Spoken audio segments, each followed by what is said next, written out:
We getting ready for real talk. Today is today's topic. Men are welcome. We got several topics we're going to talk about today, and we're going to bring back up interracial dating, dating younger men. What will cause you to end a relationship? Would you be able to forgive and forget and renew the relationship? What characteristics do you think are necessary for a strong relationship? Do you possess these characteristics? And 3, tell about a time when someone hurt or betrayed you and how the experience affected your adult life. All right.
Okay, so I'm trying to make sure that people don't have problems getting on.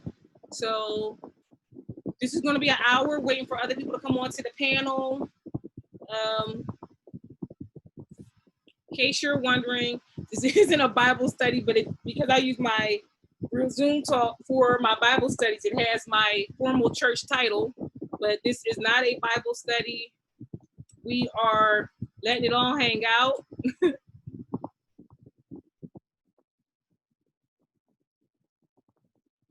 And we're just waiting for the rest of the people to come on. And we're just going to remind some folks on Facebook that we are alive and we are ready.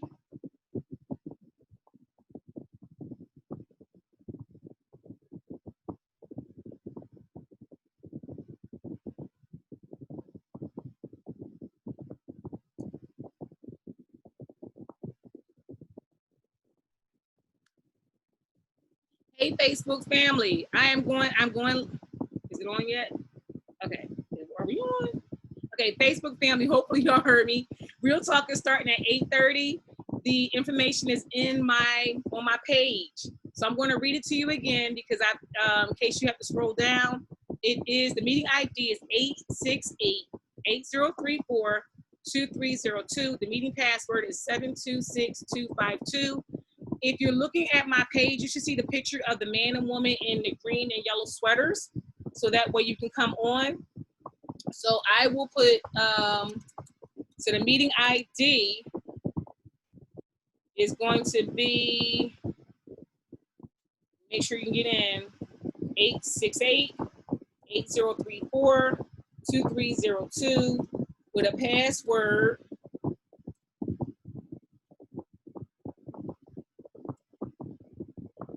Password is going to be, let me see, because I don't know by heart, 726-252.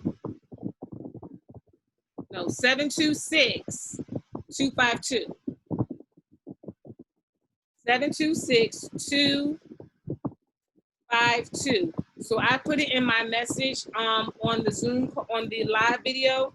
The password is 726-252. You want to go live and come onto the Zoom call so you can hear what everybody else has to say. Tonight's topics are, I'm going to tell you one more time so you can come on live and hear what's happening. What will cause you to end a relationship? Would you be able to forgive and forget and renew the relationships? What characteristics do you think are necessary for a strong relationship? Do you possess these characteristics? And 3, tell about a time when someone hurt or betrayed you and how the experience has affected your adult life, okay? So that's what's going on. And we want you, this is real talk. Real Talk with Women of Soul magazine. I'm your host, Karishina Baker. So hopefully y'all can come on and get onto the Zoom call. We're waiting for you. Please come on. You're quite welcome to come on to the Zoom call. We are live on Facebook as well. And I'll stay live for a little bit till our panel starts coming on. Invite you to come in. Want to hear what they have to say. We're waiting around. And it starts at 8:30, so hopefully people start coming in to the panel. Men are welcome. We have somebody trying to come join in now. We're going to admit, good brother, Hey, Curtis. Hey, Curtis, how are you, my dear? So let me tell you what the topics are for tonight. In case you didn't know, it's not. So maybe you, so it says, these are the 3 things we're going to talk about tonight. We may talk about what we talked about the last time, but we're starting off with what will cause you to end a relationship. Would you be able to forgive and forget and renew the relationship? The other one is, what characteristics do you think are necessary for a strong relationship? Do you possess these characteristics? And tell about a time when someone hurt or betrayed you and how the experience affected your adult life. So ladies, men don't feel welcome. There's men coming on tonight. It's men and women that can come on tonight. So I'm still live on Facebook to remind you to come on. So those are our topics. So I see we represent our Divine Nine tonight, Brother Curtis. Hey, I see you. All right. You joined at Drexel, right? Yes, ma'am. Founding charter member. Wait a minute, I thought wait a minute, because they had a city chapter. When I was at Drexel, they had IOTAs, but they didn't have a chapter on campus till you. Okay. I saw some guys on there that they were ahead of me because I was a freshman. Yeah, that was my dean and ADP. Those were my dean and ADP. Okay, was it a guy that was like Indian? Everybody thought he was black. Yep. Somehow he developed an American accent, and there are black people that look like him, so he'd be like, "No, I'm Indian." Because the guy that worked the front desk at 34th and Arch, Eric, somebody walked to him, speaking to him in Spanish. As soon as I came with all my stuff from art class, he was like, "You won't believe what happened, Karshine." I was like, "What?" He said, "This man was speaking Spanish to me," and he was like, "You know I'm black, right?" And I was like, "Yeah, I know you black, because you know I will out somebody they try to pass." You know, I will out somebody. Don't be trying to pass. Well, back then it was different. Back then, so. Well, no, he was actually offended that the guy thought that he was Puerto Rican because he was black. Which right. He was like, "No, I'm not." He said, "Well, you could pass," and he was like, "Excuse you, I'm black." He was a light-skinned black man with wavy hair, and it did it looked more like, if you didn't know, you would think that, but I knew he was black. I was like, "Did you know I was black, right?" He was all upset, like, "You know I was black?" I was like, "Yeah, I knew you were black." So, so I'm gonna know right now.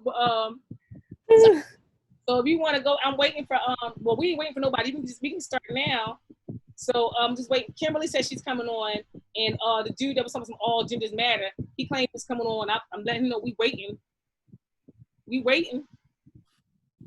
All Genders Matter, and just in case you don't know, that's the people on Facebook heard me say that too.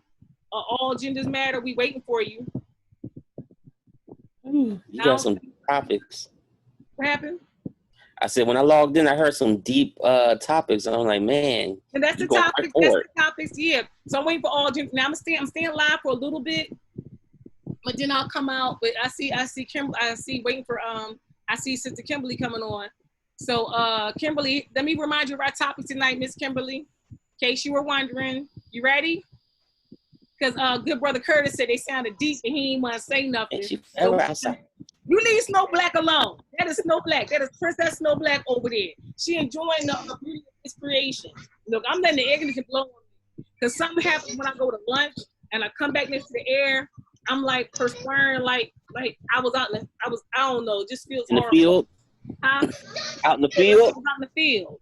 Like I do outside work. Look, you don't understand. So these girl, look, you're in Florida.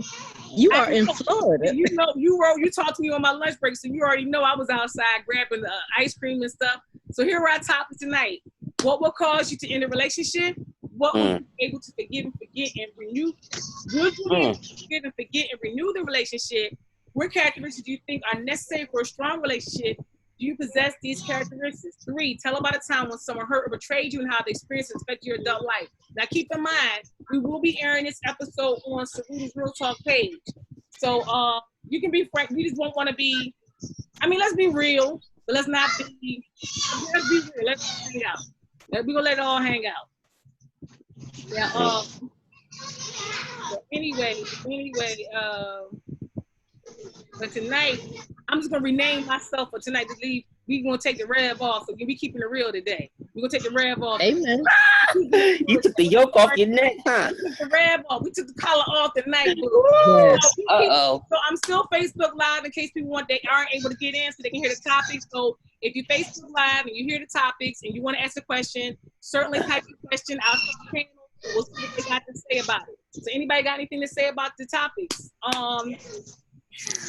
Okay, so what would cause you to end a relationship? Okay, well, I'll start it off. One was when I realized I deserved better because I was in a bad situation. I was in my godbrother said I was in an effed up situation because it was abusive, not just verbal. It started with verbal controlling, then it got physical, and then he had to say, "Why are you trying to fight me back? Because you put your hands on me, sir." So Yes. So I see Sister Jackie coming on, Reverend Jack. All right, listen. So that's part of what happened. I had to come to yourself and realize that you deserve better, and you don't have to be in that situation. So that's what caused me to end it. So listen, Reverend Wilson. I took my rev off my name. I'm letting it all hang out tonight. I took the rev off tonight. I took the collar off. Hey there, boo boo. Hey, cutie. I see you. I see that baby. Now you hiding from me. With your cute self. Hey, cutie. Hey, cutie. Oh. That's the baby. See? That's the baby. And that's Keithy. Because that's Keithy, because Newbie is shorter than that young man there. No, wait a minute, that's Ariel? That's baby. Kind of look alike. That's my. Oh, I should fix her sunny side up eggs. That's my boo. Sunny side up eggs. He's on y'all kisses. All right. So we're saying. So what we're saying. So we back to our topics. What will cause you to end a relationship? Would you be able to forgive and forget and renew the relationship? Now, in my instance, no, I did not want to renew the relationship, but it takes a healing process to realize where you're in a bad situation that's physically, emotionally, and controlling. When you're in an emotionally, mental, controlling environment, bad relationship, and it's physical, you do have to heal. You don't want to just jump into something new. You need to have people in the friend zone for a reason. You know, it's not like you want to diss a dude, but it's like I pretty much need to keep you in the friend zone because I can't jump into this if I'm not really ready. Because you're going to hurt that person because you don't want to treat that person like the last person because it ain't that brother's fault. It's not that young lady's fault. And for those of you that, if somebody's listening on Facebook, this alternative lifestyle, the next person that you're in a relationship with, because I took the rev off, I'm just gonna say it. They don't deserve to be treated the way the last person treated you. So you had to have time to heal. Sometimes we limit our circle on regular friendships because of people taking our kindness weakness. Oh, this person don't have no bills and they make so much money, I can just borrow 50 from them and I ain't got to pay them back. No, you need to pay the person back. However you got to do it. You don't just use people. Because I've had people when my mom died borrow from me and thought they ain't had to pay back. And no, boo, you need to pay that back. Because if it was the other way around, you'd be hounding me. Like, where my loot? So if anybody lends me anything, trust and believe. They getting their money back and it's between me and them. But I would not blast you. I would not blast you on Front Street. Just like I don't want you to blast me on Front Street. You know, do like you said you were going to do. But we're talking about relationships and what will cause you to, let me get back to my topic, is what will cause you to end the relationship and what would you be able to forgive and forget and renew the relationship? That's the first topic. Now I know whoever coming on now gonna show their face. If you coming on now, you gotta show your face. This is real talk. And I mean, yes, thank you. Hey. We still in the first section. We still in the first question. You ready? Because I know you coming in on the audio. I'm gonna let you hear it. That's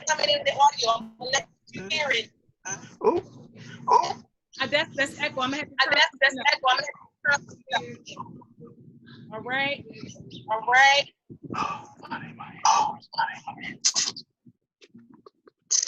So the first question is,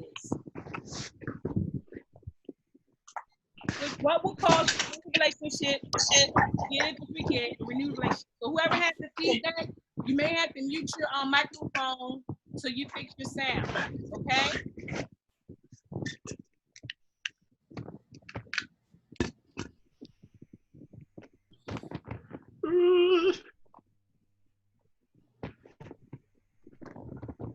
All right. Anybody? Nobody saying nothing? Bueller, anyone? What was it? Start again. What was the first?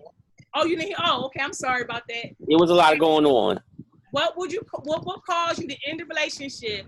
Would you be able to forgive and forget and renew the relationship? That's the first step. Because I told you why I got out of my situation. I knew I deserved better. My parents didn't take me out of everlasting equipment. Well, from my experience, I would say that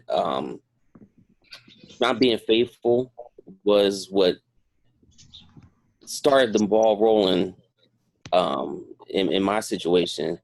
And the thing was, I thought that I always wanted to think that I could be bigger and be able to forgive, but it came to a point where I was putting more into the afterwards of it than the other person. And like you said, I thought I deserved better. And I decided to walk away. But I think, infidelity can be a big no-no and be like, you know what, that's a wrap. But it's not for everybody. Some people can come from it and stay together, but in my situation, it caused us to end because the other person, even though they apologized or whatever, they still wasn't. I didn't see. It wasn't genuine. Not you. I was trying to let the person know they in.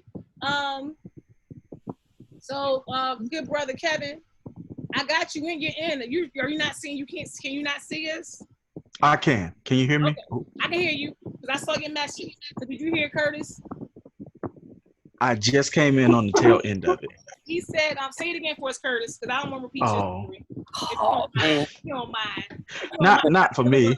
That's another brother on the line. Don't be like that, brother. That's another brother on the line. I was just saying, infidelity can be a reason to end the relationship. Like I said, in my situation, the person was unfaithful to me, and I tried to fix it, or I think I could get past it, and it didn't work out. It just emotionally, I didn't think we were both willing to put forth the effort to make it work. And I just couldn't. I didn't think it was worth trying. If I was the only one putting forth the effort, so I had to end it. So. Because that's so our topic, in case you missed it, was what will cause you in a relationship. This is the first topic. What will cause you in a relationship? Would you be able to forgive and forget and renew the relationship? So I said, before Brother Curtis shared, I said I ended mine because I realized I deserved better because I was in a bad situation where my god brother said effed up situation. It was emotionally, mentally, and verbally controlling. Then it became physical. Hallelujah. And I knew I deserved better. And when I came to myself, as the prodigal son said, I came to myself. I said, dear Nana, how are you? Can I move in? And I moved to Florida. And that's how I did not marry the wrong person. Because I actually thought I was going to marry this person. And I just thank God that I realized I did deserve better. Because no one should be in a relationship where the person's trying to change or control you and then want to put their hands on you. Because if I accept you, warts and all, accept me the same way. And you don't really need to know everything. And I had plenty of signs. I think I've told some sisters this before. He wanted to read my diary, and that's my person. Like, no, those are where I think, like, you don't need to know that much. That's where I kind of pour out with like, how I feel about something. Something happened to me traumatic as a child. I'm writing about that because I don't think I ever told my mother what happened to me. So you want to read that? So that was a sign to let me know God gave me all these signs. Like, look, this ain't to do. This ain't to do. This ain't to do. So Anybody else? Because I don't want us to just jump to the next section. And in case y'all missed it, last time we were together, we talked about interracial dating and dating younger men. Because it was women on. And I guess some of y'all guys, they know the women, or women that's just too young. Because I think when I was, like when I turned 20, when I got ready to turn 30, I said, look, if they ain't 25, I ain't talking to them. Because 22 was just too young. Because they were still kind of like a little kid. Like, look, I had a cutoff point. So we did talk about that. But I want to open this up to what will cause you in a relationship. We can go around. It doesn't matter. Just let me know. Anybody, any Bueller, anyone. Okay. Oh. Well, I'll tell you, yeah.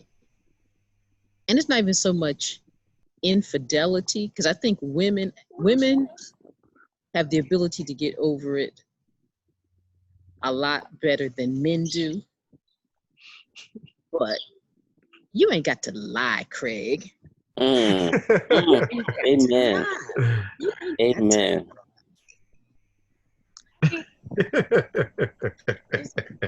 Look, and that happened to me. Brother asked me to marry him, but he refused to deal with the fact that he had cheated. Had a baby. Fix your sound, Kimberly. No, I'm device. I'm gonna come in and say. Did you say Kimberly? She froze. And I'll back. You said you're gonna go back in the house?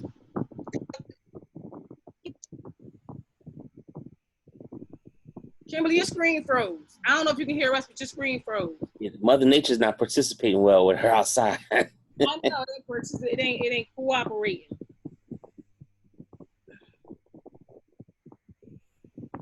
So I don't know if Kimberly's don't know we can't hear her. Let me check out. She trying to get my sound together. I can't hear. We're talking to Kimberly. We can hear Kimberly. Kimberly froze on us in the middle of telling us what's up.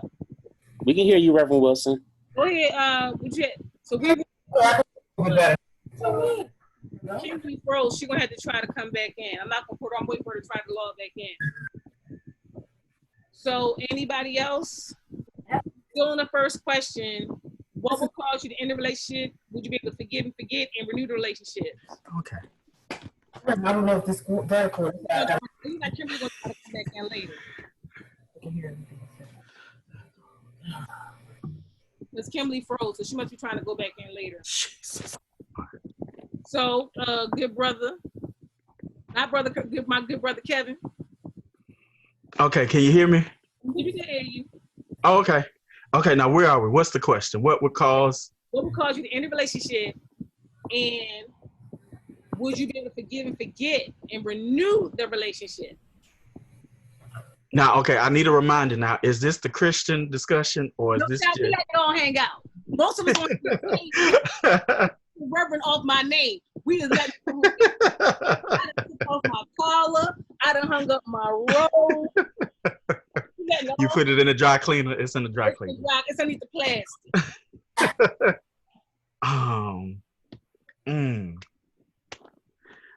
I could go a lot of directions, but I don't want to get too deep too soon. But I think definitely infidelity can be a deal breaker. I want to go ahead. But as a minister of the gospel, I think first of all, I have to be cognizant of, did I get myself in this relationship or did the Lord place me in this relationship? So now if it's a relationship I got myself into, see, and that's part of the problem. We have all of these hang-ups and we have all these animosities that we hold on to against people about relationships that we got ourselves into. And when you are in your own situation, you kind of have to deal with the outcome.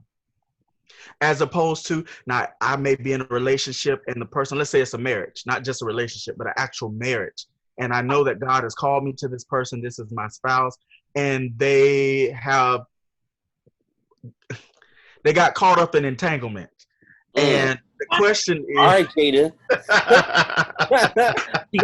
They had to listen to a Jada moment. They got caught up in the entanglement. So now it's, well, God, are you releasing me from this relationship? Or are you calling me to be true to my vows and attempt to get through the relationship or get through the situation at least? And I think that's something you really have to pray about. I've known individuals who have been in relationship marriages where there have been infidelity, and they've said simply, the Lord didn't release me from the relationship. Wow. And I don't know what place is worse, to be in a relationship where there's infidelity or to be in a place that God didn't call you to be in.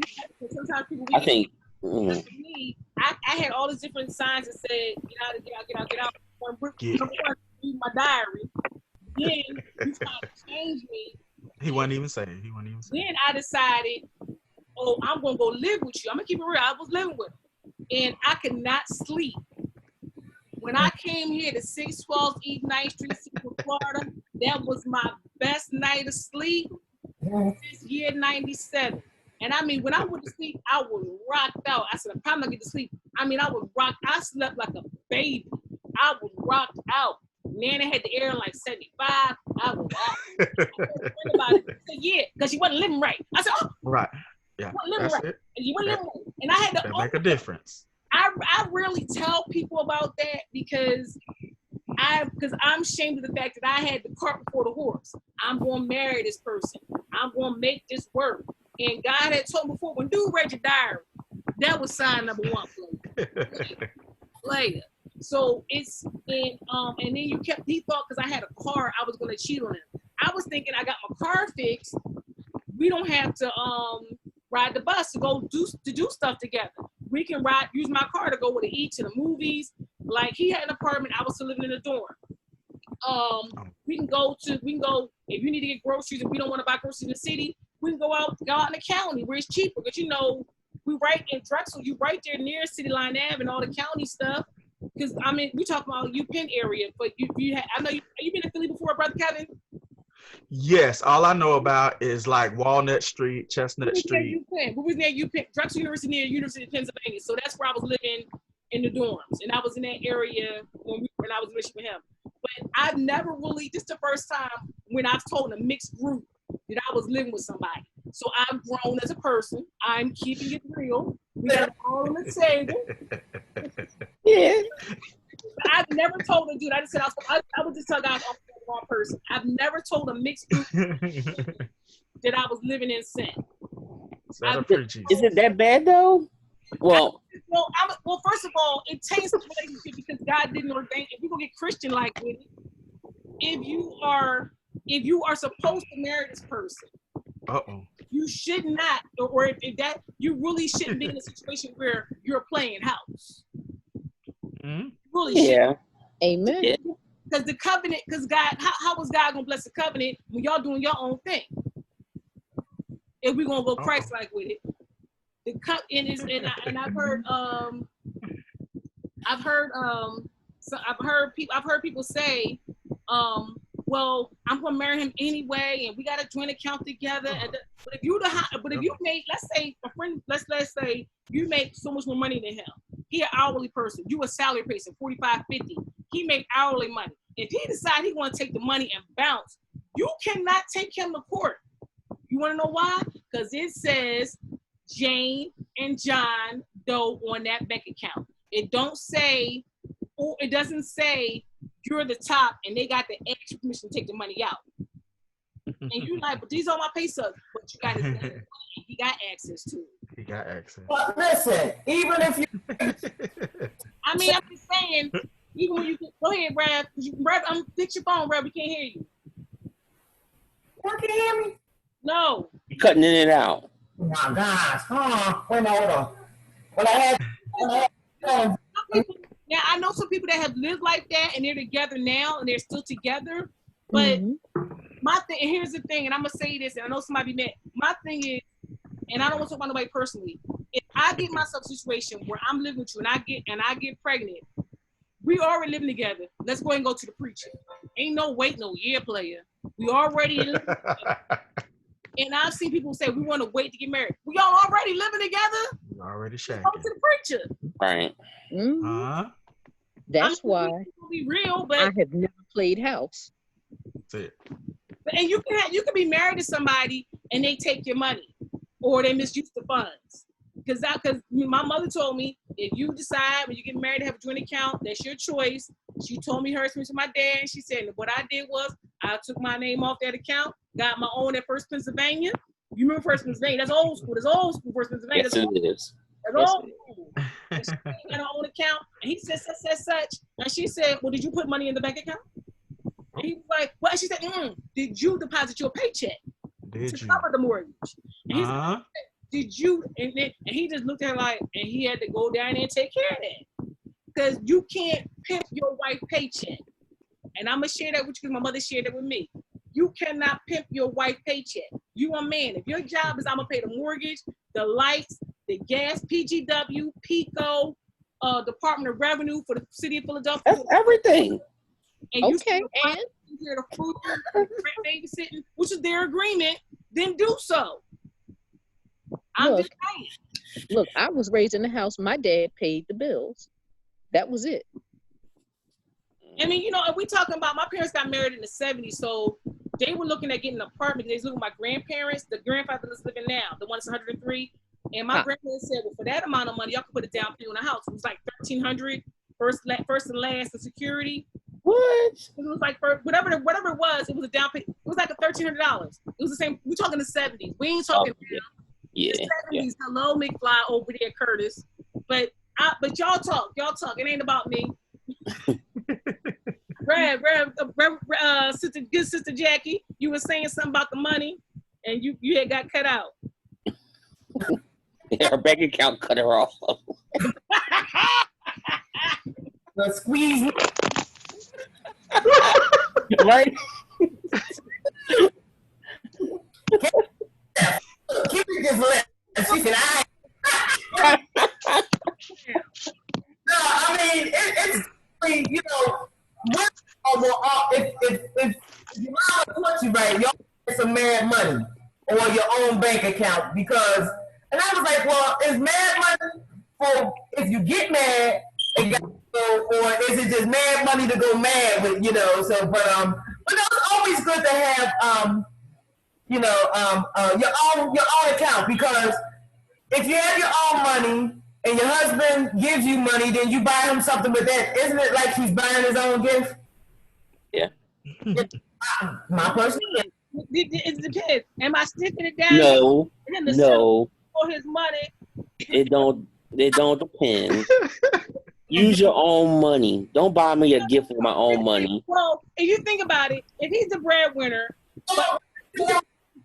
when she buying a gift, she said, George, how'd you know? He said, well, you bought it off my charge account because he saw the bill. So her that was his gift. It wasn't like she had a separate credit card account. That was in Jetsons days. Strawbridge and clothing account. Hey, old school. She had a separate account that my grandfather saw when it came, and she took it and she paid on bill because she worked in the garment district.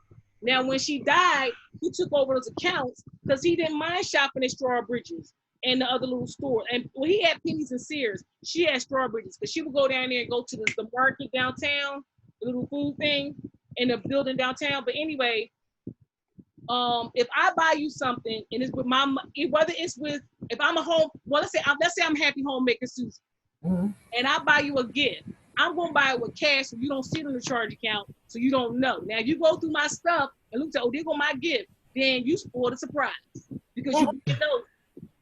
What's y'all being nosy? Want to know what your wife hiding from you? That's like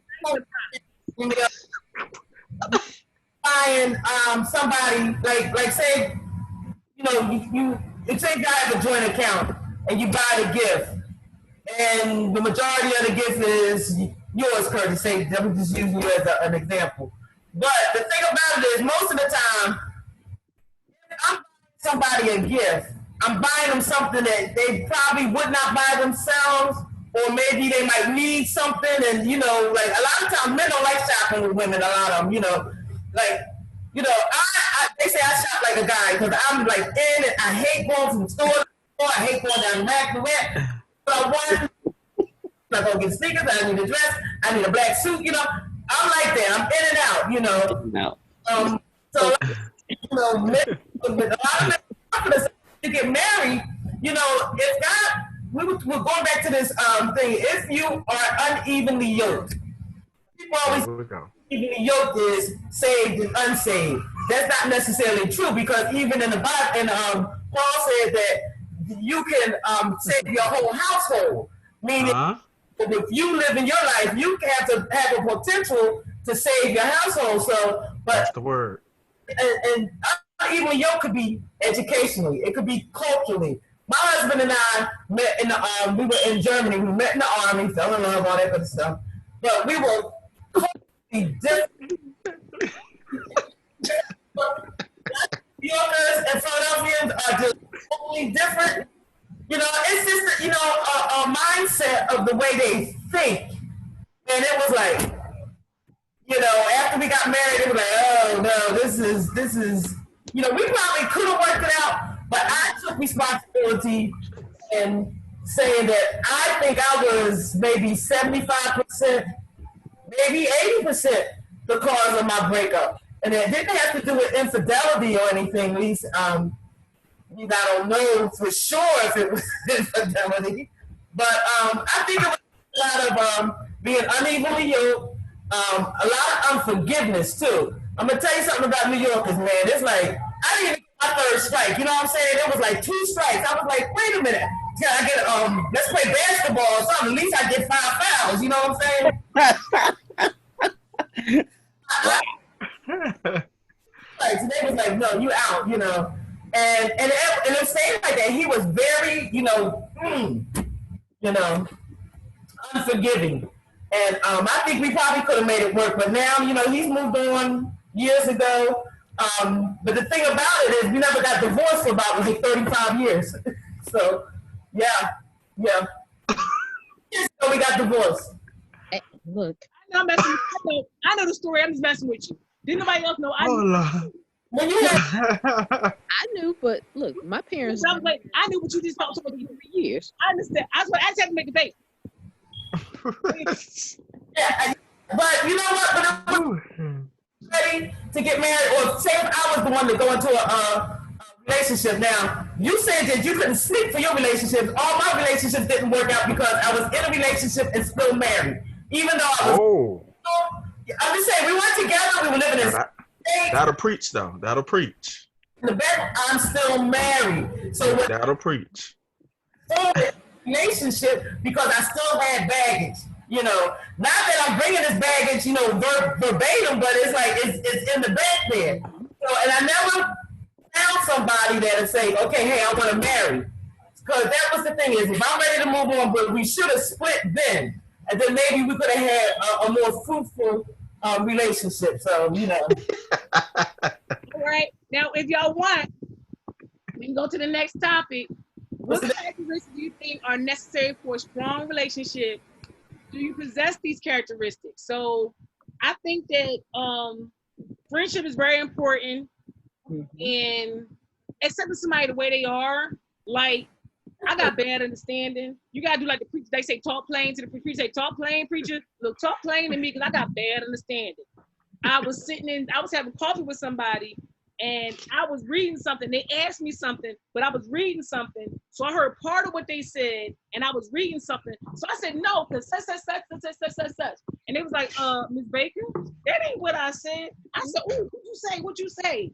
And I said, oh, I'm so embarrassed. See, I was reading the newspaper and heard part of what they said. That's why I tell people, look, sometimes I can't do 2 things at once. Unless I'm multitask. Because I would hear a piece of what he said, or part of what Kimberly said, and then I'm ready to be like, yeah, let's go get the end methods. Come on. Yep, that's her. Yep. And then I'm ready to pull out my little blade and everything. First, because I wasn't focused. So that's why I always tell people, talk to me plain, and don't let the fact that I misunderstood you or like scare you, because I really, really did. And I was like, when I tell you I was embarrassed, I was so embarrassed because I did not know what the gentleman was saying. And it was just somebody that I had met at the coffee house, at Panera, and we met up at Barnes & Noble to do something different. We just hanging out. It was an old head. And we were just, and they was telling me your resume like this. I was already bet because they were in a different arena for me than business, but I was trying to stay semi-self-employed, and he's like, we need to do this, the network and everything. But that's what he said, Ms. Baker. And here's the other part of that question. Do you possess these characteristics? What you're looking for, do you possess them? And I don't mind somebody being different from me. We don't have to have the same likes. I like knowing that somebody does not like butter almond ice cream. Thank you. Because don't mess with my snacks. Good, Curtis. Don't come to my house. That's right. Oh, that's all right, because I bring my chocolate. That's all right. Maybe. Oh, see, Curtis and I, we can hang out. My plate at the restaurant. I like, y'all know I'm big on food. No. And I like so let's say we both like Pepsi. Rev and I are Pepsi people. Whoop, okay, I'm Pepsi. And it's nothing over there. Put one in the refrigerator, so I got a cold one. I might want that. I might not want it over ice. I might want it refrigerator cold. I mean, I know that seems small, but it's the little thing. That's consideration though. That's basic consideration. Yeah. And don't be frying up all the bacon. Don't save me a couple pieces. You know, like. But see, if I'm frying the bacon, I'm going to ask you if you want some too. Right. There you go. That's consideration, being considerate.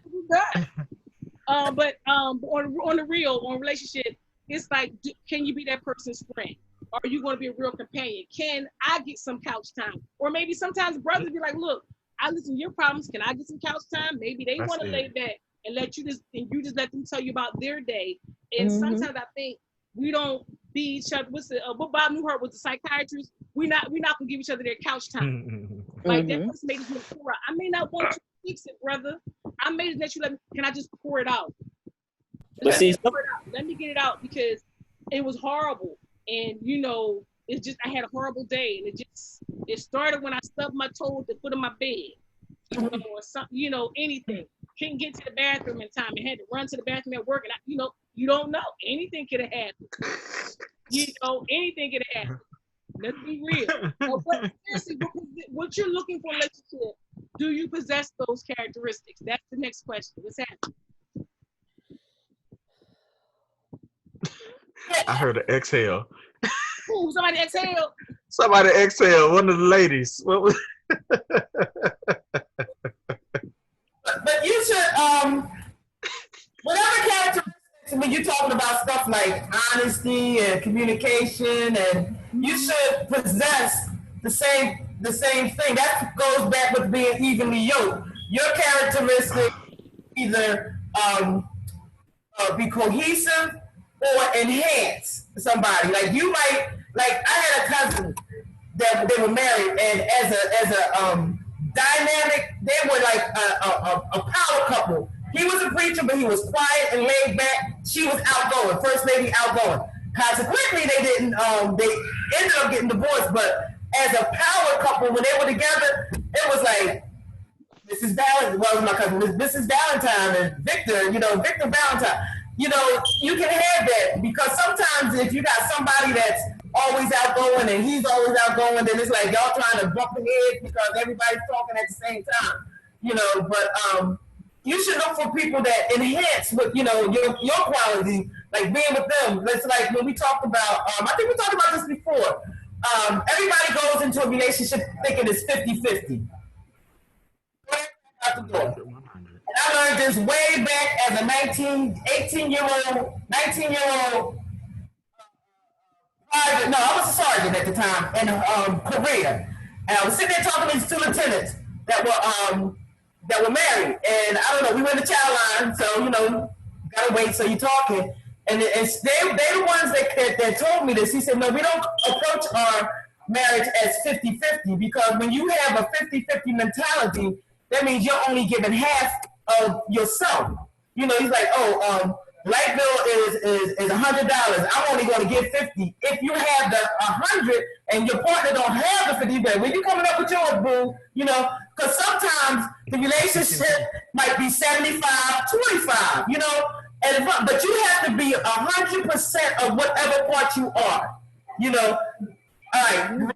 relationship is 50-50, that's you one, but you're 100% of that half of the relationship. So you have to give 100% of whatever it is you get. Now, if I get sick and fall back, then that person got to pick up the slack. So I might be 10% because I'm laying down flat on my back, and he might be doing 90%. But my 10%, I'm still giving whatever I have to give to that relationship. You know, that's how a successful relationship going to work.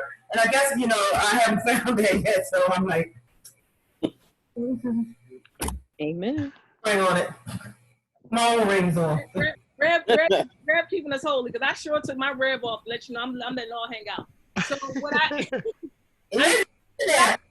I think is important is that, like I mentioned earlier, I had to heal from the first person. I had to heal. I didn't want to go into a new relationship thinking this person's going to mistreat me, this person's going to try to control me, and I had to heal from that. Now, if you say something that make me think about that person, oh, that's a sign. Let me know and I don't want to prejudge, but if it sounds like you're controlling me, I may fall back a little. Like, well, maybe listen. I'm gonna give you a chance because I don't want to prejudge you. Because maybe that's just something a side of you I just haven't seen.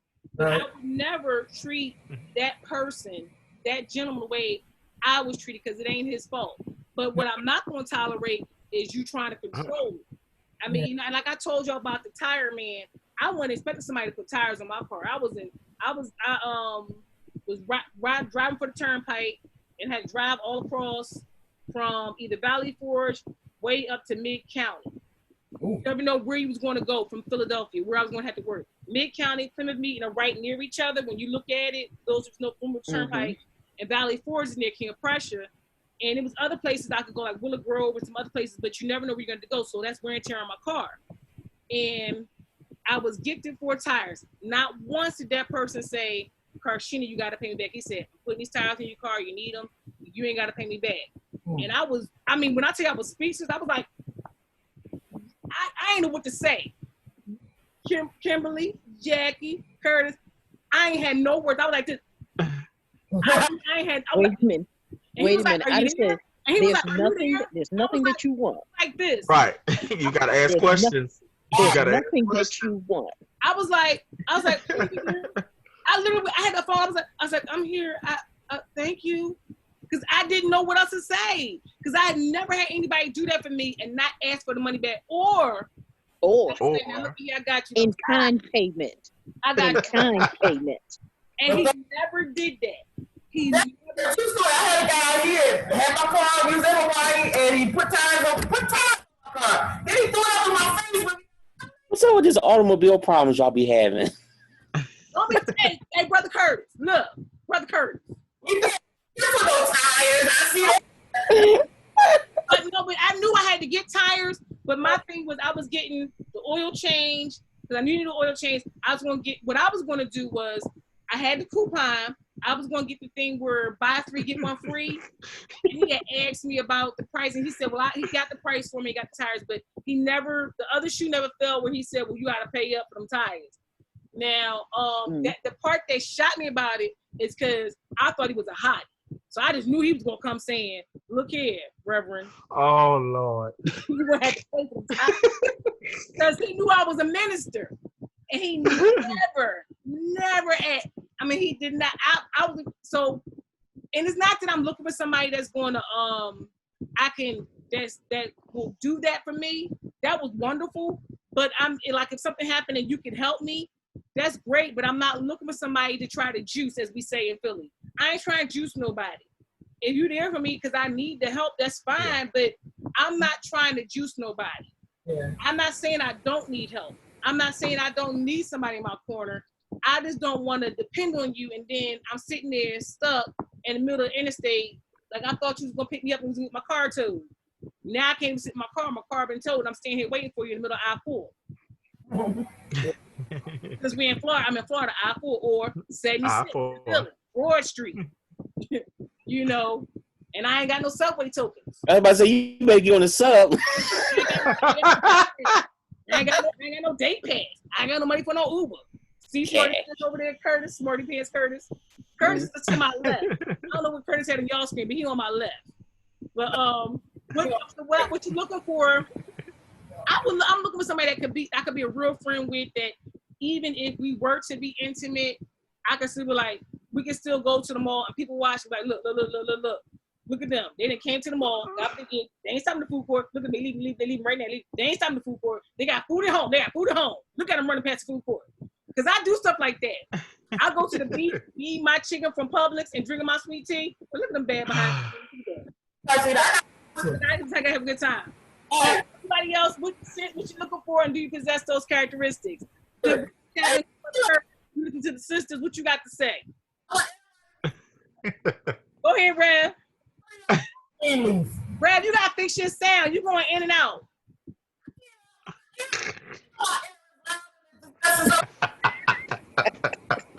Look at she upset about it too. Look at her, she upset about it. She mad at us. Right. It ain't our fault. We ain't do that. It ain't our fault.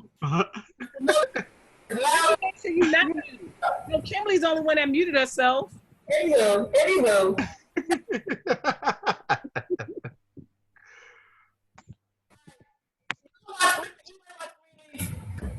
What's up with your sound?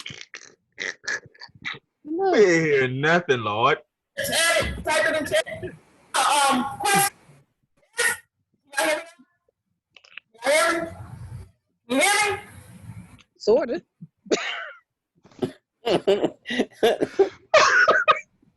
Yeah, pray for me. Calling me. All right, Kevin, you go ahead and make sure you get that sound fixed. Good brother Kevin. Okay, now here's my thing. The funny thing is when it comes to what qualities, it's funny because to me, women always say, oh, I want a man who has a prayer life, a man who can pray. But I found out that's only true until that man prays past that 10-minute mark. Anything after that, they like, you know what? Now, one of those shows are on or something. Housewives are on now. You praying too long. I think more so than just being spiritually unequally yoked when it comes to saved and unsaved. But I think even as believers, we have to know what we believe as individuals and as a couple. And then from there, okay, now how do you feel about this aspect of Christianity? How do you feel about this aspect maybe of salvation, maybe the gifts or God's anointed or grace and, things of that? Because you'll find out, sometimes even amongst Christians, you can be unequally yoked because their prayer life may be 2 minutes and we through. Whatever God don't get from me in 2 minutes, he not going to get to whenever, next week, 2 weeks from now. As opposed because even when I have people tell me, oh, we're engaged or I'm getting married, my first question is, well, how long did you turn your plate down to ask God about that person? They always look at me strange. You mean to tell me you're going to invest time, money, and your life into somebody you haven't even turned your plate down to fast and ask God about? So it wasn't obviously that important to you. And I think a lot of times that can be what really ruins relationships is we don't really consult God about it. We kind of do what we want to do. I'm glad you mentioned that, Brother Kevin, because I didn't want to tell our conversation. I'm glad you shared it with everybody. I think I mentioned to someone that a friend of mine said, turn your plate down, but I didn't tell him it was you. I'm glad you said that because I didn't want to reveal that. And I thought about when you said that, I was like, you know what, you're absolutely right. Because I said to myself, I felt like I was ready for a new relationship. And when I was dating a friend of mine named Brian, I was in Philadelphia, we did it for about a year. Brian never once tried to advance himself on me sexually. He was a gentleman the whole time we went out. I knew he liked me because I could see he would look. I had this one outfit on. He said, "If we married, I'm burning that dress and I'm hiding because I had some boots with the fur." Not the Saints. Not the Saints. I know, right? I had this sweater dress that had like little like fringy fur at the one of the sleeves, and it was like a body, and I wore it with tights. Oh Lord! He said, "If we get married, I'm hiding them boots in that dress." I was like, "I said I'm gonna take it to my sister's house then." So I told my sister, I said, "I gotta hide my clothes." She said, "What happened?" I said, "What happened?" And she said, "Oh, cute outfit." But she never really said anything else about it. But and this is how I knew it wasn't gonna go no further. I asked him, "Where is this going?" Because if you got to ask, where it's going. You got. And you already know. Y'all and it wasn't that I was trying to pressure him. It was that I needed to know. It was a year. Yeah, how soon? How soon did you ask? Yeah, exactly. After a year. It was a year. Okay. All right. Okay. I asked him. You know, nowadays y'all ask for 2 weeks, and we be like, "What?" Exactly. Like, hold up. Not after 2 weeks. After 2 weeks. If I ask you where we going, if it's been 2 Second date. going, listen. Where we going to I'm asking you, is we going across the bridge of Jersey to eat, or we staying in the city and going someplace to eat here? That's what I mean. Because one time he asked me, he said, "What do you really want to do?" And I said, "My favorite food is pizza." He had said he wanted pizza, but he didn't want me to feel like he was being cheap. I said, "I really love pizza, and if I eat 2 slices, I'm good." We went to this place called Trios on Girard Avenue. After you pass, after you come out from where Mount Tabor is and turn right, you'll see Trios so people can feel it. And we had gone there, and he tried this new pizza called mozzarella with the mozzarella cheese on the middle, whatever it was called. He tried that, and we tried my favorite kind of pizza, and we had a nice time hanging out. But I asked him after a year, because I kind of was like, he's taking up my time every other Saturday. My Saturday's off. I know I can keep calling me. And then when I had left with my sisters to Grandpa's house, he came to North Philly to get me. He came in, sat down, talked to Grandpa. Grandpa probably didn't remember who he was after he left. But, because my grandfather was up in his 90s at this point. But he knew the family name. Oh, okay. We was going to say, is that many? No, from Church Marty Kansas. I asked after a year. Now, after 2 weeks, I'm asking you, where are we going? Do I need to wear heels? Do I need to wear comfortable shoes? Are we going to a carnival? Because I didn't know how to dress. That's what I'm at. If it's 2 weeks, I'm asking you that for reason because I didn't know if I need to carry my flip-flops, my sneakers, because I'm going to be cute when you first see me. But after I got to be comfortable. When we first see you. Yeah, I'm having a cute outfit. Right. I'm having my flip-flops. You making a bad turn. So when we first see you, you can be cute. Exactly. After that, I'm gonna have my flip flops, sir. Well, you better have them toes right there. You put them joints on in. So who? We always pretty, baby. Don't be talking about my feet, Curtis. I'm just saying. I'm just putting it out there. My feet be pretty. They ain't so you can't slack on that. Time on my toes. You can't slack on it. I am not boomerang, but hammer time on my toes. Hey, glory. Thank you, Jesus. Curtis on board. That's what I'm talking about. I'm just saying. That's it. Now you talking about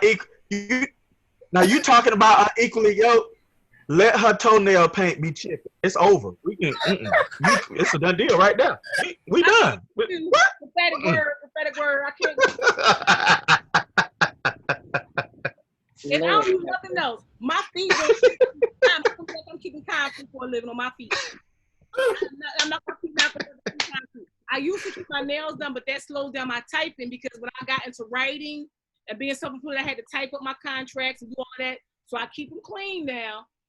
They're not gonna be jacked up, looking like something wrong. They're gonna be nice and shaped and cuticles is done, but they're not gonna always be painted. But I will have a manicure. But my toes, they're gonna be pink, green, or some bright color. Reverend, is your sound fixed? You can join in about that question, characteristics you look for. Yeah, because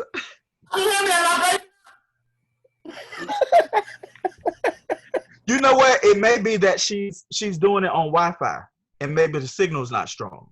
Yeah, and that's some great Wi-Fi. See, listen. I'm going to sign out, but I'll be right back. I'm going to be right back, y'all. So, okay. Right back. Y'all done piss mother off. You got a question.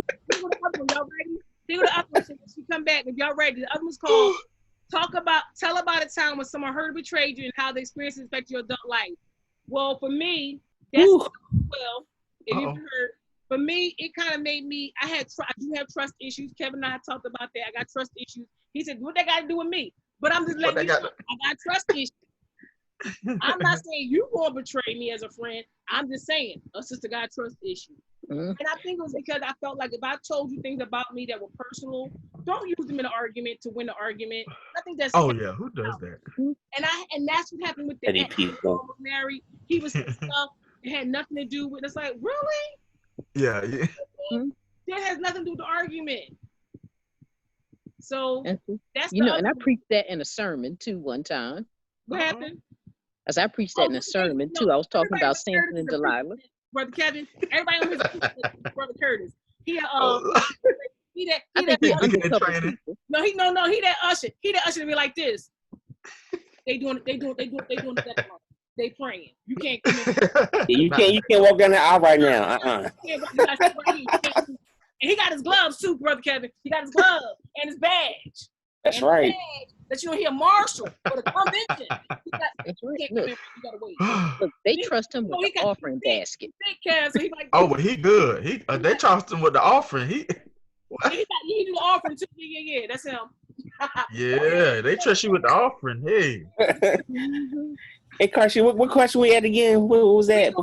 We still on characteristics that you look for, and then also what was the time that you were hurt, betrayed, and how experience affected your adult life. I'm just letting you know all the questions, so you got them all. You got them all. You got them all. I just didn't do a screen thing because we just keeping it real. I just got it right there to my side. So what characteristics you looking for in a relationship, and do you possess those? And also, if someone hurt, betrayed you, how does that affect you going forward? Well, I'm gonna say this, and I'm gonna let Kimber speak. What I do now is I'm a little more transparent.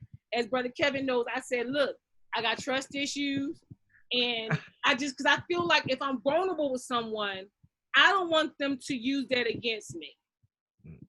I'm just letting you know, I felt like because I was betrayed, I'm letting you know that that's something that I was betrayed. My trust was betrayed. So I'm very careful who I share with.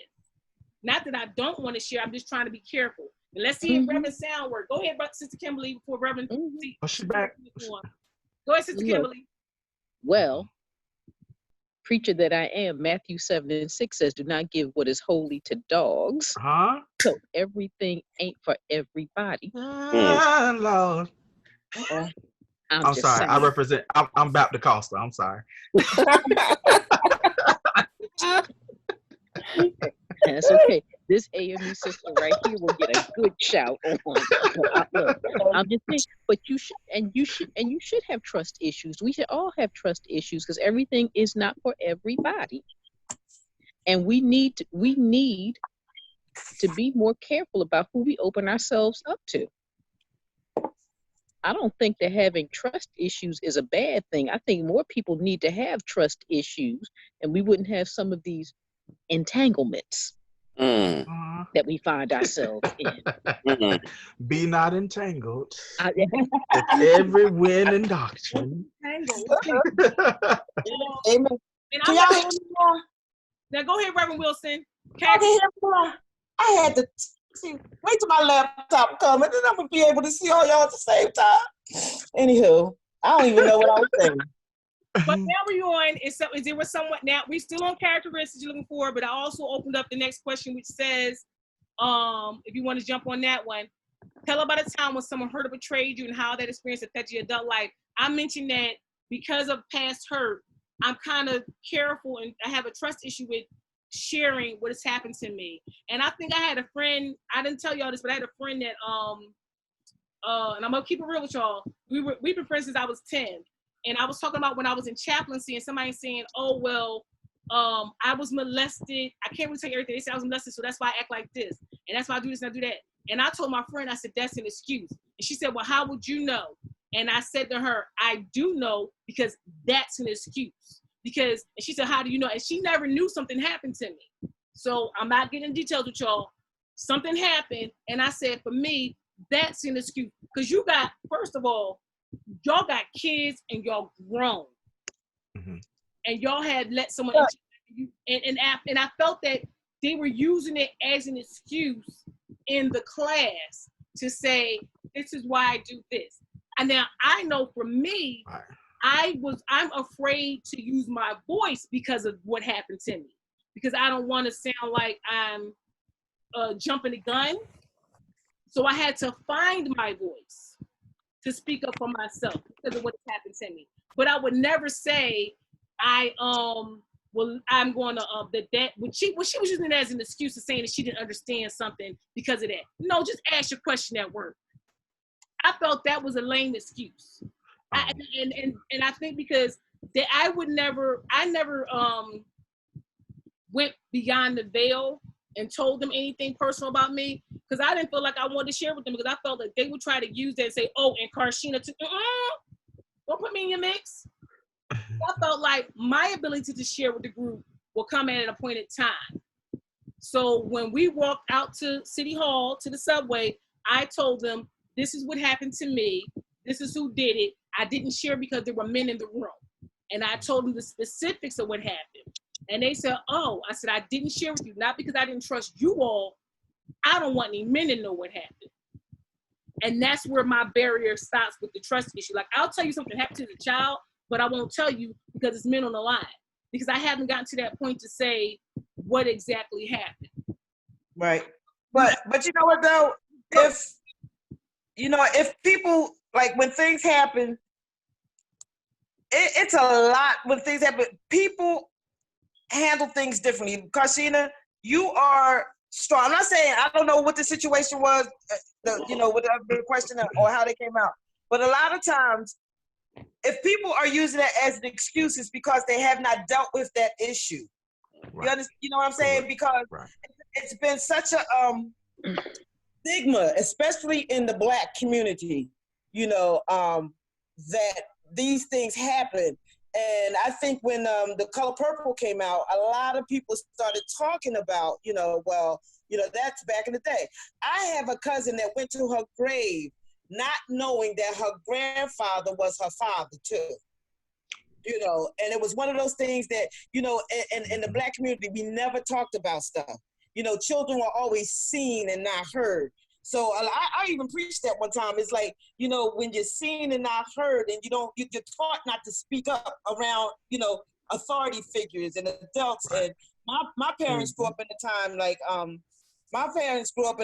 when they were the first Black family, second Black family on the block, stuff like that, where they moved in and, and this is up north. So a lot of things built around the white man, the white man could come and had this much power. And so as a community, we were always taught to not speak up, and molestation, rape, and,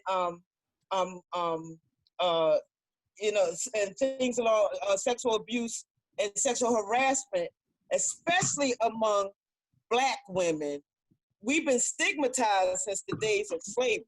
You know what I'm saying? That's why we got people that's the color of Karshina, the color of me, the color of my kids, because, and we are all Black and we're not all one shade because of the stigma of rape that has been done to Black women. So that still resonates with us today, and it's speaking up. And it's a lot of times, like some people can have a come to Jesus moment and deal with it and say, hey, listen, I've had incidences in my life, and I can tell one, even with the men on the line, where a guy I was seeing, I had just got to Germany, so I didn't know anybody. My unit was out on a tax site, so it was minimal people, there.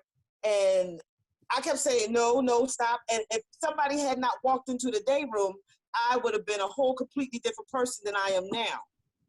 So that, I was able to deal with that, but a lot of it was suppressed, and the more I got into a relationship with Jesus, not just knowing who Jesus was, but watch it. Huh? And I got to talk to him, and I really came face to face with a lot of these demons and stuff that was in the back of my mind, that was telling me one thing, and then the other side was like, no, well, do this and do that, and my turnaround moment was when I was in a state of depression so bad that all I could see, I was on it was me standing in an abyss. I mean, it was on the edge of an abyss. It was nothing but black. And I knew that all I had to do was just step over and I would have just been gone. mentally, I might have been here physically, I would have been in a catatonic state, and it was my decision to step over or to step back, you know. And at that time, I did not step into that abyss. And ever since then, I've been able to deal with a lot of stuff. I've been able to deal with depression. I know if I need to take medicine, I take medicine. You know, if I don't need to take medicine, I don't take medicine, you know. But as long as I have a relationship with Jesus, I know that whatever I go through, you know, I can get through. So it's a real stigma in our community, and it's a shame. And until we deal with that, you know, we will never, you know, talk about Black Lives Matter. Yes, Black Lives Matter, because we are systemically down, racist. You know, everything deals with racism, you know. And when you talk about the molestation, they've only done, our forefathers have only done what they were taught to do as slaves. They saw this was how society was. Now, the ones that said, you know what, I'm not going to be like that, you know, they have built relationships and that have lasted, you know. So it's a slippery slope. I mean, I'm finished preaching for the night. I'm sorry. No, we got our own one.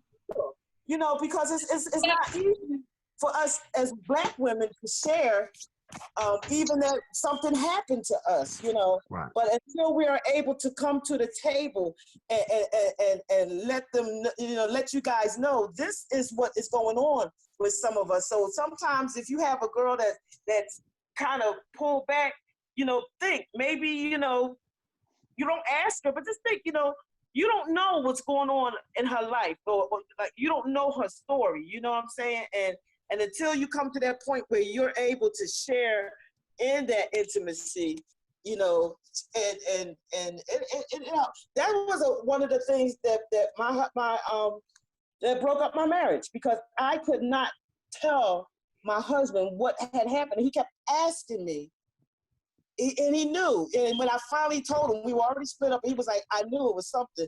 But instead of that bringing us together, it was such a chasm that we could not get back. He did not want to cross back over to that in case I went into that same state again, you know. So yeah. So It may be that sometimes we don't share with men because it's not that we don't want this. There's more to intimacy than the actual physical intercourse, but y'all men know. Right. Y'all men know that. But it may be that a woman may not want to be touched a certain way because of that, and you don't know that. So she may move you and say, well, I want to sit here. This is more comfortable for me. Just go with it, bruh. Go with it. Go with it, brother. Because that is a reason why she's saying, I prefer this side, or I prefer that I sit this way. Because she's trying to get past that part where she felt in a position where she couldn't move and did not have a voice to say no or to stop. And here you are not knowing. And then some men like to use it. Some men are not, I don't think it's these two gentlemen on here right now, but y'all got some counterparts that is jerks that will say stuff like, well, I ain't the one that did that to you. And it's like, really? Those are the same brothers that's after something that ain't about Christ anyway. They just for the physical. They're not really trying to be with the whole person. So they got one agenda, and it ain't good. So holy. Right. And you'd be surprised how many of them are in the church, because I'm scared of God. Oh, I'm gonna let it roll. That's next month. That's next month. What'd you say? That's next month? That's next month. What you said was next month? Simply, what'd you say? No good men in the church. That's next month. Stop it. Lord, now here y'all go. Here y'all go. Talk about Jezebel, you know. Hey, Jezebel over there. No. There's no good women too. We can talk about them too. Here y'all go. Now I found this the difference. I'm gonna answer her. It's good in the church. What you going to church for, young lady? Uh-oh. God, the husband's buying you smart pants. Look, I didn't say that I was said going no. to look into anything other than Jesus. I'm just saying. You have men that a lot of men weren't taught how to be intimate other than put the condom on. There's Put the condom on. romance to her than having a condom. There's more to romance. That's it, mother. If you're gonna do it, just go all the way. It's more to connect with someone than the actual physical intercourse. Oh yeah, definitely. That's true. Yeah, that's those conversations aren't always held in every household. Yeah. You may not want if the brother may have a headache and you may be ready. And he's like, baby, not tonight, let me just hold you. What the hell wrong with you? Just go with it. Go with it, sister. Go with it. You know? Yeah, we get that side eye too. Yeah. And you know, I think that you know, with what you're bringing to the table, we can forgive people and just and try to ask God to help us move on. But I don't want to make somebody else pay for what someone else did to me, and that's a part of forgiveness. Like, Amen. I shared a little bit of what happened, but I won't get into deep details because that's not what this real talk is about. But there are women that have turned their backs on men completely because of what has happened, and I think that's bad because not every man is that way, and those same women that turn and go to alternative wind up in some instances getting into an abusive relationship with the same gender person. Exactly. Exactly. It's still a relationship. You still got, you still got the same dynamics, really. But you're attracting that in some way because there's something about you that you have to find your voice and say, I deserve better than someone. That's it. Abusive and verbally controlling to me. I deserve a better friend. I deserve a better partner in my life. I do, and that's the things that we talk the characteristics we bring. That's like, look, I deserve better, and you know you deserve better. You know it's so funny. We passed our time, but I'm gonna let it rock. Go ahead. We were talking. My last thing. I was talking to somebody. You chatting on and texting, and they were like, "Well, tell me about your last relationship." Why? That was the past relationship. I'm not bringing none of that baggage into this one. And then they be like, oh, well, my girl cheated on me and this, that, and the other. I'm like, we just talking, okay?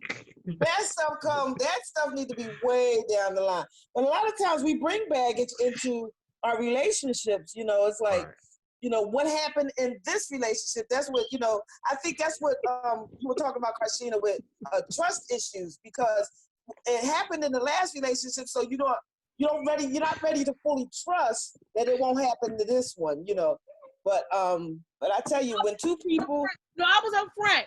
When I talked to Kevin as a friend, we were talking about things as a friend. I said, well, I know for me, I got trust issues, and my trust issues, I'm afraid I have a fear that if I am vulnerable, you will use that against, but not you personally, Kevin. I said a person will use that against me, not you personally, Kevin.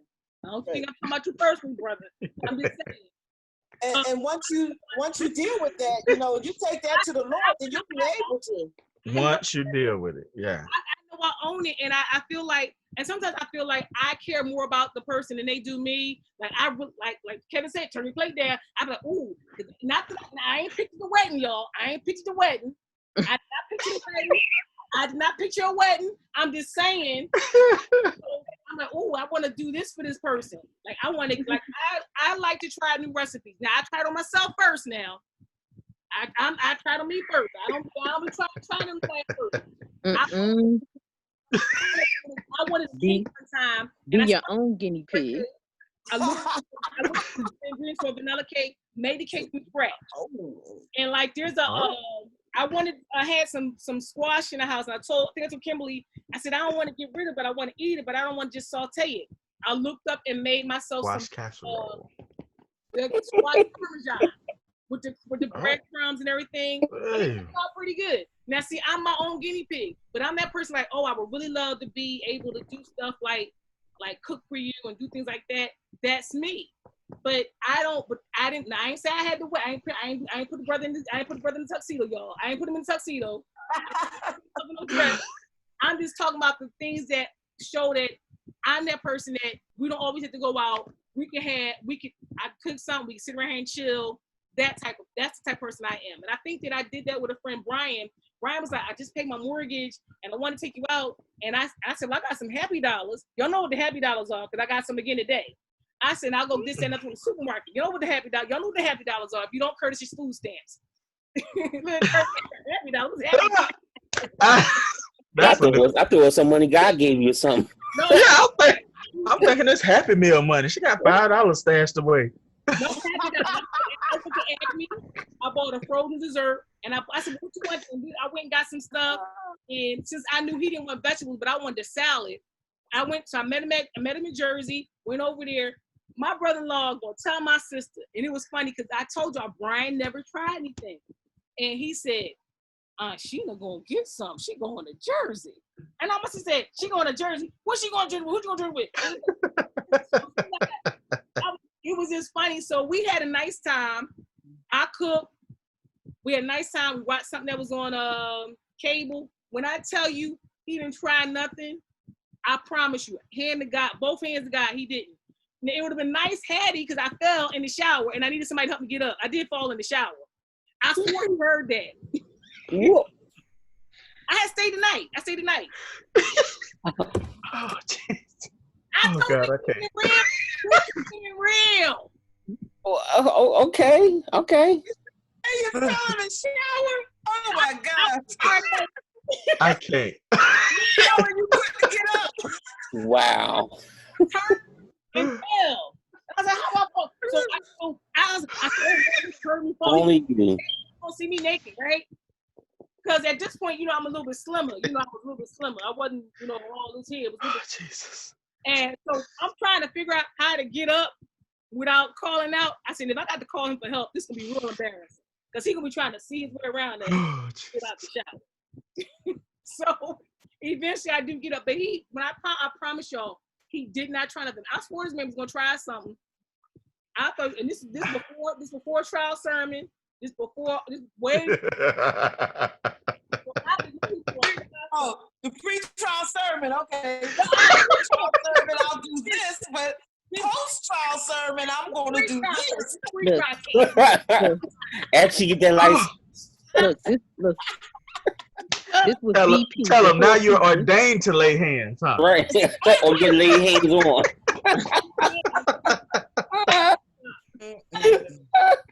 Oh, jeez. And she uses oil I too. learned from him. Ooh, see now. Scented or unscented? What you say? Crisco ain't no anointing oil, okay? But it works. It got the same qualities. I was thinking Johnson's baby oil. That is not anointing oil. That is Teddy P. Light a candle. I'll wash your back and wash mine. Teddy T. Oh, God. And Rab, you made me think about Teddy P. Come on, 50-50 love. Yeah.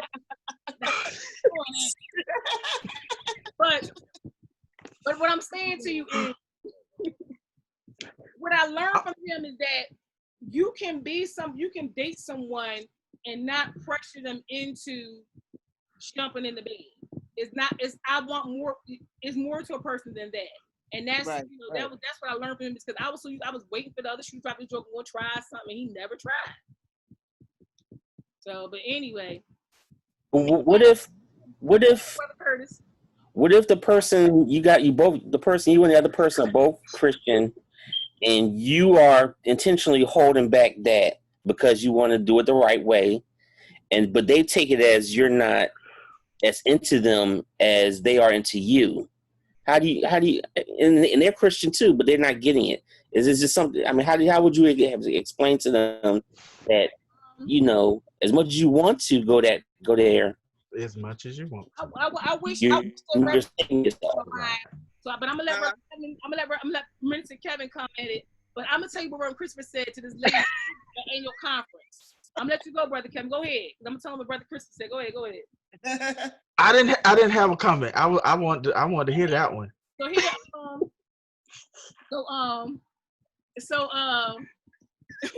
Reverend Christopher said, it was the annual conference, 2018. We went to that sandwich place near Reverend Karen Calvin's church. We were at that place. We had the option to sit downstairs or go to the deli. I said, let's go to the deli and catch up because we hadn't seen each other in a while. So we sat down, and the lady said, my dad got mad because I was living with a guy, but he ain't saying about my brother. And he said, well, number one, it's because you're his daughter. And then more importantly, he wants his daughter to be someone's wife, not someone's living. He said, and then on top of that, the covenant. The covenant. Come on now. And he said, because he sat and told me as a friend, this girl thought I was gay because I didn't want to jump in the bed with her. And I want more. I think she deserves more than that. I said, now you got your answer. She does not understand that it's more to the relationship than just jumping in the bed with her. And I said, be careful, because anybody that's trying to give it away, something wrong with them or something wrong with it. Or because it's nothing wrong being. I could be like, first of all, you haven't been to dry humping nobody, and you're supposed to be saved. So that's gonna be like, all right, let's get bucket naked. No. Say, let's get naked. Entanglement. The clothes was still on.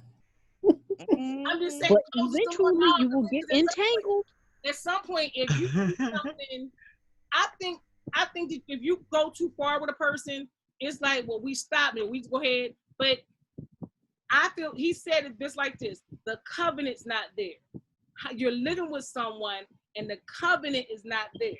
You're doing things outside of the covenant, and you saying, "Hey, I want to get to know you better. You're more than just somebody to lay down with." If she don't get that, by the time she realized that, Brother Curtis, she gonna be like, "Curtis, I didn't realize you are a gentleman," because she was never taught to be around gentlemen. She was taught, take the pill, make sure he got a condom, and be careful, turn the lights on, make sure you see the condom on him, listen for this, listen for that, keep the light.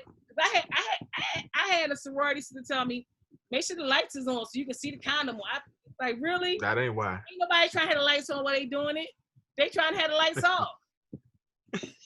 Look at red face.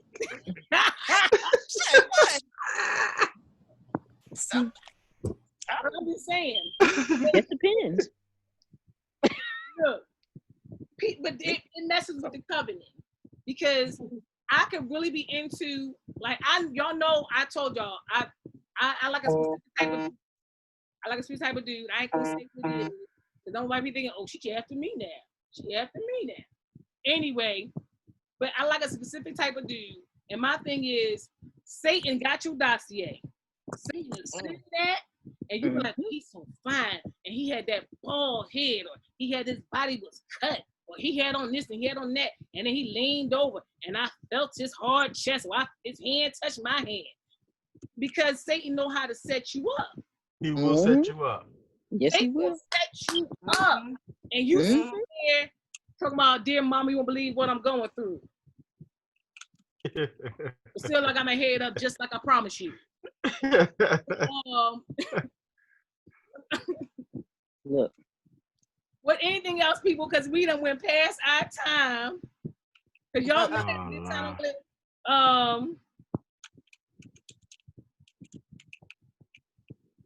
see what happened when you let the men join in? The time go by so fast you don't even realize it. We talked about dating younger men and interracial dating. And we mentioned that someone mentioned down the line. That's some potholes right there. She did not like when a black man says that we're very aggressive. And I said, they don't realize that sometimes we have to speak up for ourselves. And sometimes when I say nice, like, no, don't do that. You think I'm trying to be coy. No, don't do that. But when I start acting ugly, say, joke, get your hands off me. And I start cussing. Now you understand what I'm saying. How can you understand when I said, don't do that? I feel uncomfortable. Please don't do that. But when I start cussing, now you know what I'm saying. Cause some of y'all like to play. And we get confused.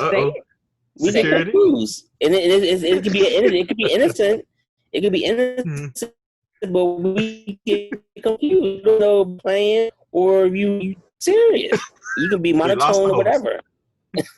Bring my church fan back up to come back.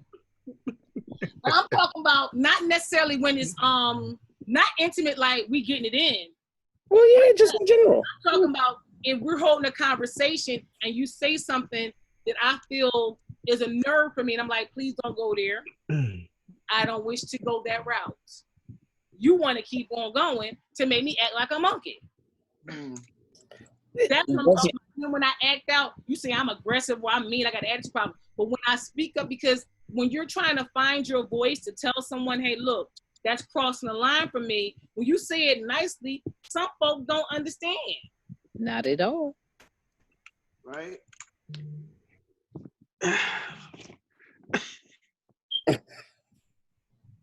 Anything else? This was one that's good. Our real scheduled date is the 27th.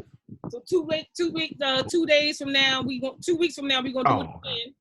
That's the real. But I want you to know that the men folk are welcome. And Brother Kevin, you didn't wear your muscle shirt and your oil. But you wear oh, so you use oil too. Not right here. So you okay. I'll make sure you wear a muscle shirt. I see you. Baby oil. Okay. Wow, she came with receipts.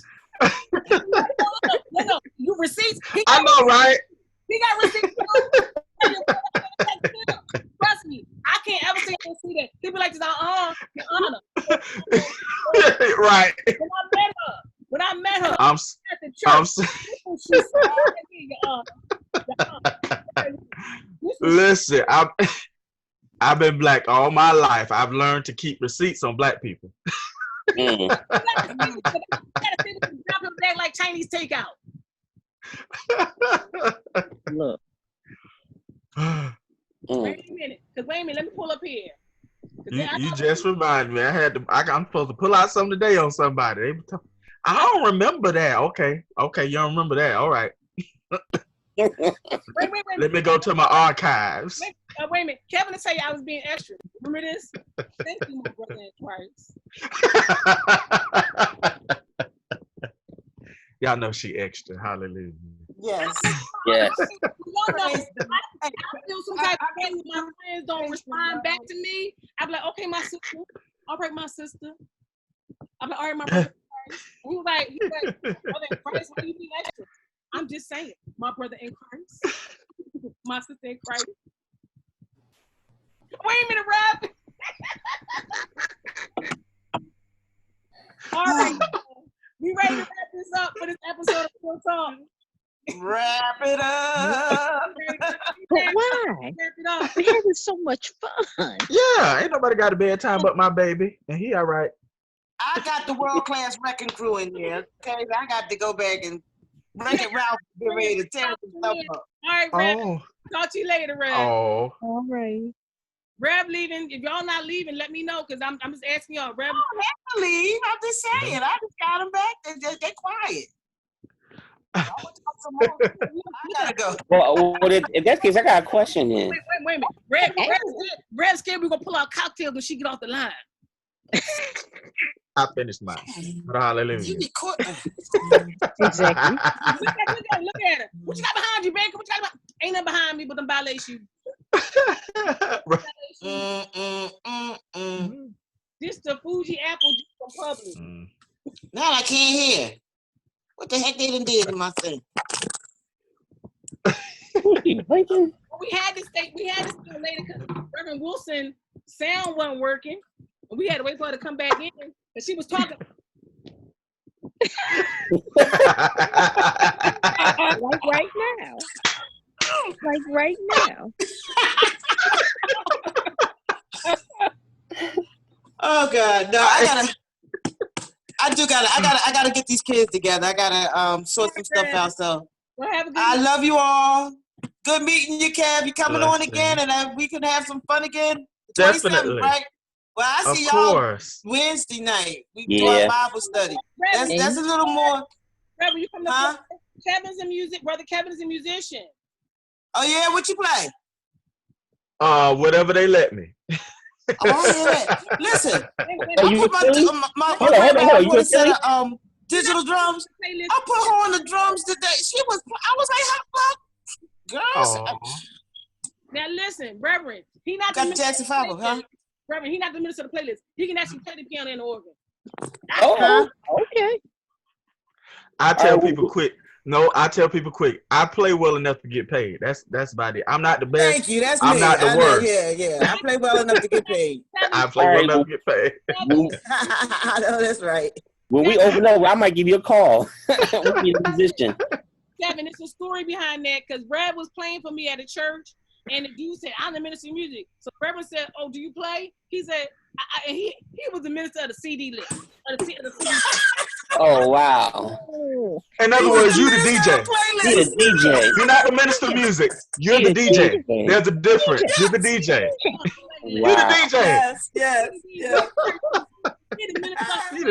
Okay, the playlist. And you're not even that good at that. Yeah. You won't even get. The Saints won't even give them a stipend. We still praying I about thought it. he was gonna get up there and say, "Okay, play this," and I'm gonna sing this. He was like, "Track number 1, play." But Wait a minute. Rev saw his feet in the pulpit, and she tried to look at me. I wouldn't look. I had my head down trying to say my words. Because I saw that footwork. And she was like, she asked me to look at it. She was like, is he? I was like, I don't know.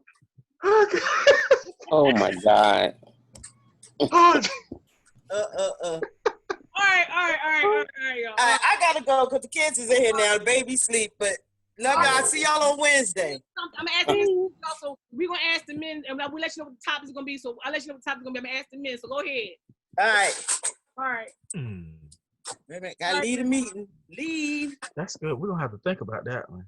What? So I'm. Oh, I got one. Wait a minute. Let me get my paper up. Get your paper. This is gonna be a good one. All right. What do you feel are the modern day responsibilities of a man versus the woman in a relationship? Ooh. Modern day. Oh, okay. Because I feel of a man. All right, what do you feel? Okay, well, wait a minute. Are we talking about this now, or are we talking about this the next episode? No, that's next.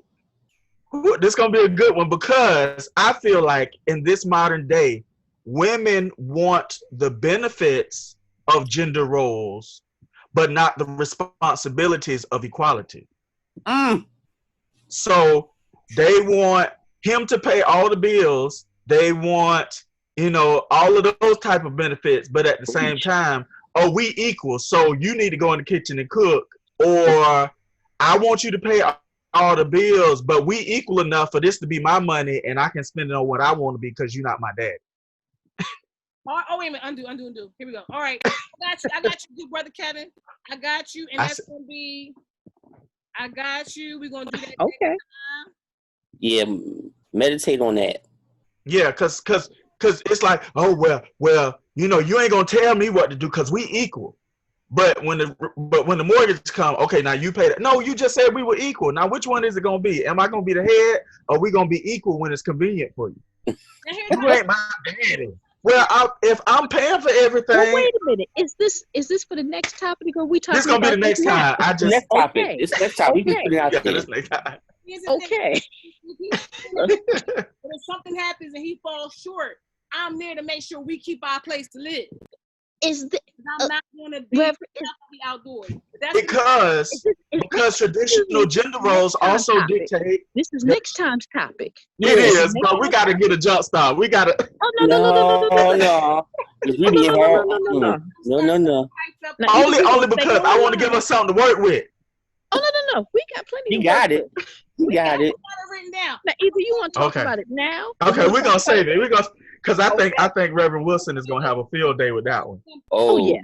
But I'm saying, if I'm married to somebody and they always take everything, and something happens, and a lot of things happen, it's like, well, dang, we still got the mortgage to pay.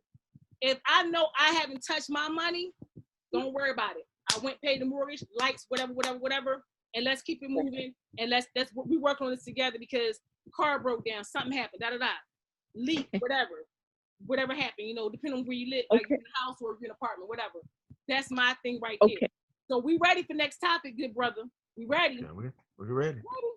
So brother Kurt, don't be scared.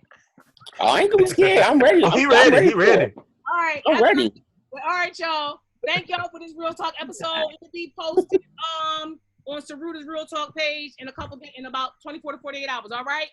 All right. All right. All right. See y'all. Good night. Good night. Good night. Blessings.